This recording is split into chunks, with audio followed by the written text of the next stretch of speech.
ஓப்பனா சொல்லப்போனா எந்த படமே வெற்றி பெறல இது வரைக்கும். இந்த நாவல்ல இருக்க காத்திரத்தை வெற்றி மாறினாலும் திரையில கொண்டே வர முடியாது. தமிழ்நாட்டுல எந்தெந்த தேட்டர்ல என்னென்ன படங்கள் ஓடிட்டு இருக்கு அப்படின்னு அந்த படத்துல கண்டென்ட் நல்லா இருந்துச்சு. ஆடியன்ஸோட ரசிகத்தன்மையை மதிக்கக்கூடிய ஒரு போக்கு வந்து அவங்களுடைய திரைமொழியில் இருந்த பிரச்சனை நம்மகிட்ட தான் இருக்கு அப்படின்னு சொல்லியிருந்தாரு. சினிமா என்பது காட்சி மொழி. ரைட்டர்ஸ் இருந்து நிறைய இன்புட் வாங்கிக்கிறாங்க. பேஸ்மெண்ட் ரொம்ப ஸ்ட்ராங்கா அமைச்சறதுனால 3 பேர் தான் பண்றாங்க.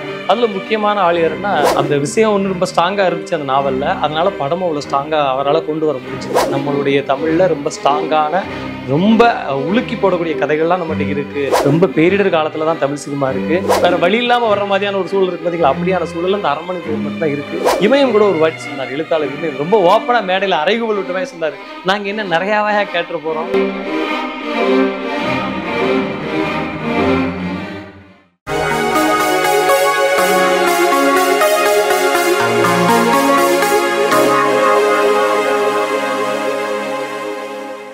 ஜி டாக்கிஸ் நேயர்களுக்கு வணக்கம்.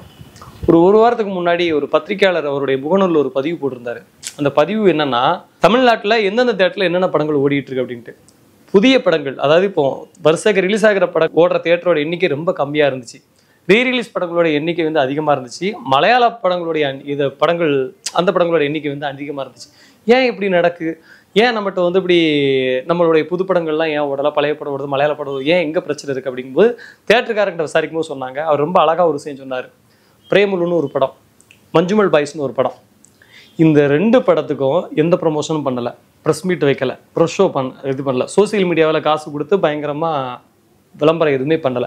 அப்படி இருந்து மக்கள் வந்தாங்க. காரணம் என்னன்னா, அந்த படத்தில் கண்டென்ட் நல்லா இருந்துச்சு. சொல்கிற விஷயம் சின்ன விஷயமா இருந்தாலும் அதை இன்ட்ரெஸ்டிங்காக சொன்னாங்க. அதில் ஒரு ஃபன் எலிமெண்ட்லாம் வச்சுருந்தாங்க. ஆடியன்ஸோட ரசிகத்தன்மையை மதிக்கக்கூடிய ஒரு போக்கு வந்து அவங்களுடைய திரைமொழியில் இருந்துச்சு. அதனால் ஆடியன்ஸ் வந்து மவுத் டாக் மூலமாக உள்ளே வர ஆரம்பிச்சிட்டாங்க. ஆனால் நம்ம படங்களில் இப்போ 4 மாதமாக சும்மா வெற்றி படம்னு சொல்கிறாங்க, படம் பார்க்க வாங்கன்னு சொல்லி ஊராக போய் கூப்பிடலாம் செய்கிறாங்க. அந்தளவுக்கு நம்ம விளம்பரம் பண்ணி நம்ம படத்துக்கு ஆட்கள் வரணும்னா பிரச்சனை நம்மகிட்ட தான் இருக்குது அப்படின்னு சொல்லியிருந்தாரு. அது வந்து கண்டிப்பாக ஒரு யோசிக்கக்கூடிய ஒரு விஷயம்தான். சரி, இப்போ மலையாளத்தில் ஏன் அவ்வளோ அப்படி ரசிக்கக்கூடிய மாதிரி படங்கள் வருது அப்படின்னா, சினிமா என்பது காட்சி மொழி. ஆனால் அதுக்கு முன்னாடி ஒரு சினிமா எங்கேருந்து உருவாகுதுன்னா எழுத்து மொழியிலிருந்து தான் உருவாகுது. வேர் வந்து எழுத்து தான். ஸோ எழுத்து மொழியிலிருந்து வந்து தான் அது காட்சி மொழி ஆகுதுங்கிறனால அப்போ வேர் வந்து ரொம்ப ஸ்ட்ராங்காக இருக்கணும். மலையாளிஸ் என்ன பண்ணுறாங்க, ரைட்டர்ஸ்ட்டு இருந்து நிறையா இன்புட் வாங்கிக்கிறாங்க. ஒரு நல்ல ரைட்டர்ஸ் வந்து கதையை வாங்கிக்கிறாங்க. ஹெல்த்தியான டிஸ்கஷனாக ரைட்டர்ஸோடு வச்சு நடத்துகிறாங்க. ஸோ அவங்க வந்து என்ன பண்ணிடுறாங்க, பேஸ்மெண்ட்டை ரொம்ப ஸ்ட்ராங்காக அமைச்சறதுனால அதுலேருந்து காட்சி மொழி ஆக்குறதுக்கு அவங்களுக்கு வந்து கொஞ்சம் இலகுத்தன்மையாக இருக்குது, ஈஸியாக இருக்குது. அது ஆடியன்ஸோட கனெக்ட் ஆகுது. இதை வந்து ரொம்ப அழகாக பண்ணுறாங்க. தமிழில் யாரும் அப்படி பண்ணவே இல்லையா அப்படின்னா, தமிழில் அப்படி பண்ணுறதுக்கான சதவீதம் வந்து ரொம்ப குறைவாக இருக்குது. உதாரணம் 2-3 பேர் தான் பண்ணுறாங்க. அதில் முக்கியமான ஆள் யாருன்னா வெற்றிமாறன். நீங்கள் அவருடைய படங்களை பார்த்துக்கலாம். லாக்அப்னு ஒரு நாவல், ரொம்ப ஒரு காத்திரமான ஒரு நாவல். அந்த நாவலை விசாரணைன்ற ஒரு படமாக எடுத்தார். அந்த விஷயம் ஒன்று ரொம்ப ஸ்ட்ராங்காக இருந்துச்சு அந்த நாவலில். அதனால படமும் அவ்வளோ ஸ்ட்ராங்காக அவரால் கொண்டு வர முடிஞ்சுது. அடுத்து வெக்கைன்னு ஒரு நாவல். வெக்கை நாவல் படிக்கும்போது நாவலை படித்தவன்றதுனால நான் சொல்கிறேன். அந்த நாவல் பிடிச்சோன்னே எனக்கு ஒரு கர்வம் இருந்துச்சு. எப்படின்னா, இந்த நாவலில் இருக்க காத்திரத்தை வெற்றி மாறினாலும் திரையில் கொண்டே வர முடியாது. ஏன்னா நாவல் வந்து அப்படி ஒரு உணர்வு இருந்துச்சு. சின்ன நாவல், ஆனால் ஒரு மனசை வந்து அப்பப்போ ஒரு மாதிரி வெம்ப செய்த ஒரு நாவல். அதை டைட்டில் இருக்க வெக்கை வந்து நம்ம மனசுக்குள்ளே வந்துச்சு. அப்படியான ஒரு நாவல். இந்த காத்திரத்தை வெற்றிமாறன் கொடுத்துட மாட்டார் நான் ஸ்ட்ராங்காக நம்பினேன். ஆனால் படம் பார்க்கும்போது அந்த நம்பிக்கையை சுக்குநூறாக உடைச்சார் வெற்றிமாறன். அப்படி அதுக்கு அந்த படத்துக்குள்ள ஒரு கமர்ஷியல் விஷயத்தையும் கொண்டு வந்து அந்த நாவலோட இது எங்கேயும் செதஞ்சிடாம நாவல் தந்த ஒரு அழுத்தத்தை வந்து அந்த திரைமொழியும் தந்துச்சு. அப்படியே அவர் மாற்றினார். இதை மாதிரி அடுத்து அவர் ஒரு படம் பண்ண போறார், விடுதலை. துணைவென்ற ஒரு சிறுகதையை தான் விடுதலை படம் பார்க்கினாரு. அந்த படத்தை பற்றி நமக்கு எல்லாம் பேச வேண்டியதில்லை, படம் எப்படின்னு எல்லாத்துக்கும் தெரியும். அடுத்து வாடிவாசல், ஒரு குட்டி நாவலை தான் அவர் மறுபடியும் படமாக எடுக்காரு. ஏன் வெற்றிமாறன் இப்படியான மொழியை கையாளுறாரு அப்படின்னா, அவருக்கு தெரியுது நம்மளுடைய தமிழில் ரொம்ப ஸ்ட்ராங்கான ரொம்ப உலுக்கி போடக்கூடிய கதைகள்லாம் நம்மகிட்ட இருக்குது. இதை நம்மளால் திரைமொழியாக மறுஆக்கம் செய்யும்போது பெரிய வரவேற்கப்படும் அவர் நம்புறாரு. பாரஞ்சித் போன்றவர்களும் ரைட்டர்ஸ் எல்லாம் உள்ள வச்சுக்கிறாங்க. இப்போ தமிழ் பிரபாவா, ஆதவந்தி சென்னையா அப்படின்னு அவரும் சில ரைட்டர்ஸை உள்ள வச்சு ஹெல்த்தியான படங்கள் கொடுத்துட்டு இருக்காரு. ஸோ தமிழில் மலையாளிஸை விட தாண்டுற அளவுக்கான கண்டென்ட்களும் அதுக்கான ரைட்டர்ஸும் இங்கே நிறைய இருக்காங்க.